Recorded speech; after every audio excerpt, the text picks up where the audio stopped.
2027 one day বিশ্বকাপের ticket হাতে পেয়ে গেল আফগানিস্তান, কিন্তু 3 পয়েন্টের ব্যবধানে ঝুলতে থাকা বাংলাদেশ ক্রিকেট দল কি সরাসরি বিশ্বকাপে যেতে পারছে, নাকি বাছাই পর্বের বিষাদময় লড়াইয়ে নামতে হবে? সমীকরণ এখন ভয়াবহ কঠিন। আয়ারল্যান্ডের বিপক্ষে সদ্য সমাপ্ত ওয়ানডে সিরিজে দ্বিতীয় ম্যাচে 92 রানে বিশাল জয় ইতিহাস গড়েছে আফগানিস্তান।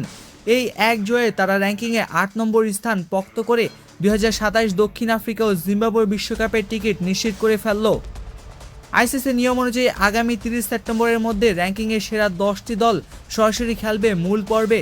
আফগানরা তো সেফ জোনে, কিন্তু বাংলাদেশ কোথায় দাঁড়িয়ে? এখন মূল লড়াইটা মাত্র একটি জায়গার জন্য। একদিকে র্যাঙ্কিংয়ে 9 নম্বরে থাকা বাংলাদেশ, অন্যদিকে 10 নম্বরে থাকা দুইবারের বিশ্ব চ্যাম্পিয়ন ওয়েস্ট ইন্ডিজ। আয়োজক দেশ হয় জিম্বাবুয়ে র্যাঙ্কিংয়ে 11 নম্বর থেকেও সরাসরি সুযোগ পেয়ে গেছে।